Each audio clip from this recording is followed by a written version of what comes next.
hino mwegere hino mbihereye inkuru abapiyoniya muze mbabwiriye inkuru. Ahantu nitoreye amakuru, ahantu nari nihagarariye inyuma y'idirishya, ahantu mu cyumba nyiri Mainnet na nyiri Binance bari bicaye barimo baganira bahererekanya amakuru gake y'imikoranire yabo.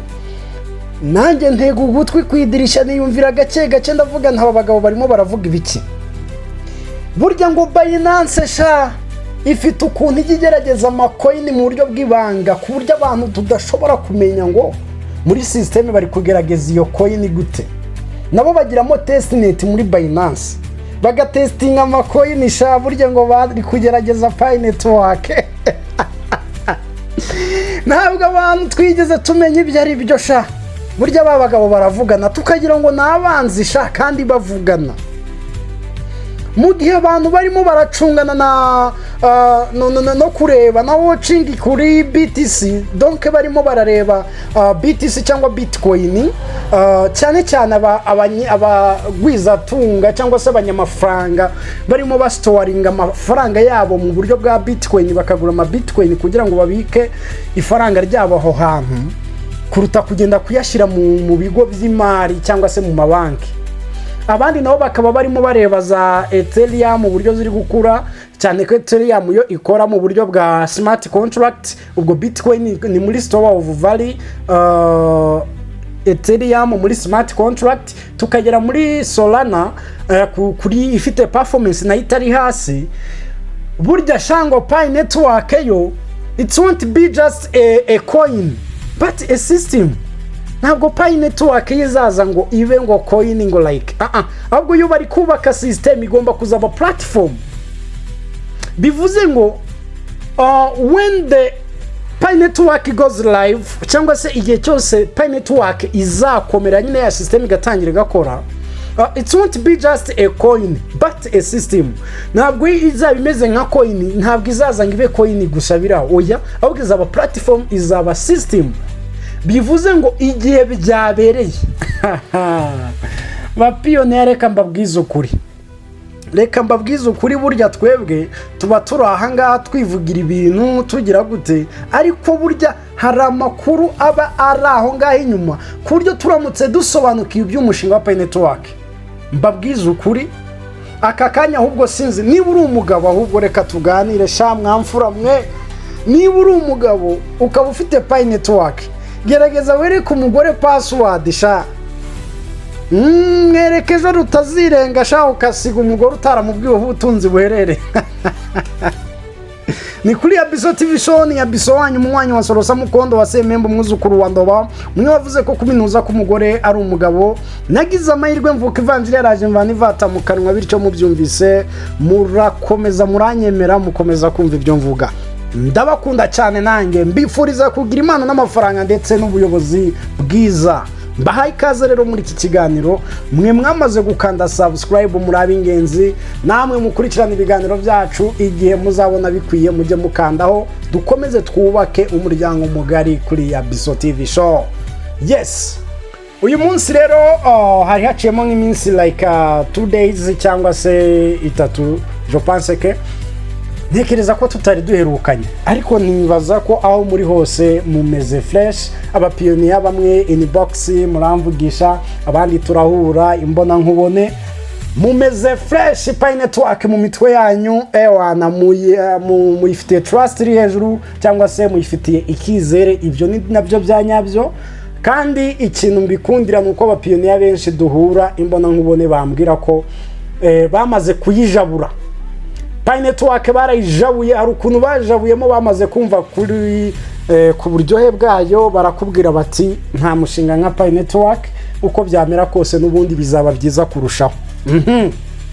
Uyu munsi ejo nasimbukiye kuri X cyangwa kuri Twitter, ngenda ndeba platform zimwe na zimwe zigenda zishiraho update za Mainnet.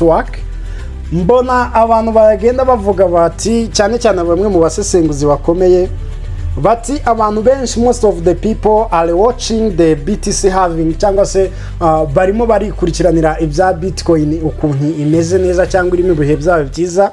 kuko Bitcoin right now iri hejuru, niko bimeze mu bihumbi 70 by'amadolari y'Amerika Bitcoin imwe. Aho ngaho nekereza ko wayiguha akakanya umuntu akabubwira ngo akira Bitcoin imwe iri valid imeze neza, uwo muntu ntacyo wamunganya. Bashobora no kubwira ati yo niyo mana bari birajya usenga ukabyemera. Niko bimeze, nta guca ku ruhande. So most of people are watching BTC halving, where BTC store cyangwa se ingana store of value. Uguze Bitcoin abameze nk'ubitsa agaciro k'amafaranga yiwe, abashize ubukungu bwe ahantu hatazabora. And the other people are watching Ethereum smart contracts. Abantu bahugiye muri ibyo byo kubayinga cyangwa se byo gukorana kugira ama smart contracts na za Solana nazo zihagaze neza. Ariko bakavuga ngo once or when Pi network when Pi network goes live, it won't be just a coin but a system. Nukuvuga ngo mu gihe Pi network yo yatangiye gukora, byatangiye Mainnet yafunguye mu buryo bwose, ntabwo izabiri just coin, ntabwo izabiri coin gutya tubona za Bitcoin gutya tubona like, nubwo akakanya tutahita tubigeranya n'izo bola akakanya, ariko ndashaka kukwereka future of Pi. Nowadays Pi is busy, Pi network, all Pi core team is busy in building ecosystem, in KYC enforcement, in adopting Leo Pi utilities apps. Barimo gukora uko bashoboye kugira ngo bashaka ama apps n'ama dApps agomba gukora muri ya ecosystem yabo, kugira ngo byibuze bazabone aho ya Pi igomba gukora cyangwa se igomba gukoreshwa mu buzima busanzwe. Donc bari gushira imbaraga abantu babone mu kandi kira kintu cya KYC kiraremereye. Twebwe abapiyoniya bamwe mu bapiyoniya babonye KYC bitabagoye, babumva KYC nta n'ikimaze, ariko buriya uyu mushinga numwe mu mishinga uzaba ufite abantu banyabo bafite umwirondoro wa nyawo, bavuga bati uko byamera kose aba bantu turabafite, community irabafite. Nababwiye ko bari mu bintu bya checking cyangwa se verification yo kureba the Leo Pi accounts, kugira ngo mu by'ukuri bagende bagaragariza ibindi bigo bikomeye cyane cyane bishaka gukorana n'uyu mushinga wa Pi network, kandi koko niko bigomba no kugenda. Uyu mushinga rero wa Pi network bari kubaka ibintu birenze bikomeye, mu gihe indi mishinga yo yahugiwe muri ko kureba prices zabo zigeze like zitumbagiye ku rwego, ariko abatipo bari kubaka system. Kugera ubu rero ushatse kumva iyo analyze, ndagira ngo ubwire ko niba ufite Pi waramaze kwinjira muri umushinga wa Pi network, ntabwo ufite coin just a coin, ufite system, uri kwinjira muri system. Ya system igomba kuzakaba ibigo by'imari byose bikazaba biri kwifuza gukorana n'uyu mushinga. Ikintu kiremereye crypto ibikeneye kinarenze cyane. Pi network yamaze kugira ni community nini. Buriya community nini, kumva Pi network ifite community, icyo kintu kiri muri bimwe mu bimenyetso bishobora kukwereka ko Pi network uko byagenda kose izaba dope cyangwa se izagoinga viral. Niko biba bigomba kuzagenda kuba ifite community nini. Just kuba yarapasinze KYC zingana kuriya hejuru ya 16 right now, ikabigiye no gukora izindi. Kumva dufite abantu barenga bangahe bamaze kuba migrated, migration zatanzwe ni nyinshi cyane. So ibi rero ni byerekana ko system ifite imbaraga. Nowadays bari muri node upgrades, bari ko upgrading. Right now batangiye version 23. Version 23 irimo kwa updatingwa. Niba rero akakanya tugeze muri icyo gihe system bari ko updatinga kugira ngo network itazigera icika intege na rimwe, man nje mbura amagambo mvugamo ibi bintu kuko nibyo bintu biremereye muri crypto zose. Ngira ngo abasesenguzi batandukanye b'amakrypto niba kubwira bakakubwiza ukuri neza ibyo uyu mushinga wa Pi network urimo, nawe ubwoba bushobora kukwicuka nikubita hasi, kuko uyu mushinga ibintu uri gukora, ndakubwiye ngo when it goes live it won't be just a coin. Pi network will be a system, bro. It's a building. Ni ikintu kiremereye kinini bizaba bitandukanye n'ibingibi tugenda tubona. kuko this pi will be used as real utility. Real utility ni gukoreshwa mu buzima busanzwe abantu bakabikoresha. Nese muribaza ko Pi network ntabwo, reka nkubwize ukuri, nteye ijisho gake ku exchange uko mbibona, ama crypto coin yose kugera ubu ngubu bisa naho yagabanyutse ugeranyije n'ibihe avuyemo, bisa naho yataye agaciro, yaragabanyutse, yaramanutse muri value yabyo, yaba Bitcoin, yaba yaba za Ethereum, zaba za Solana n'ibizindi coin nyinshi za XRP. Urebye mu bihe zari zivuyemo mu minsi yashize, ubu ngubu zagiye down. Pi network yarazamutse, yo niyo coin yonyine isa naho yazamutse, kuko urebye ibihe yavuyemo yo kuba ku ma exchange yari bari bayilistinze ku ma 0.11 15 itari kurenga. Nowadays akaba ariyo nibuze yazamutse. Mu minsi yashize yazamutseho kugera kuri 0.29 kuri ya hype ya Pi day, ariko kugera akakanya nibuze kuri 0.18 kuzamura. So ntabwo nkubwiye ngo turebere coin yacu iyi Pi coin muri exchange, ariko nibuze naho wateye akajisho ku bantu bayizereramo, hari n'ikintu naho byakwereka. So ntabwo Pi network ntabwo yicaye, Pi core team ni yicaye, ari byo bari gukora. Ibi ngibi rero mbanje nkabivugira iki kubyerekeye na exchange. Hari ukuntu umuntu yinyabya gutya kumviriza kwidirisha ahari kubera ibiganiro muri ibyo byumba byabo byibanga, numva ko Binance na Pi network hari ibiganiro uko byagenda kose barimo.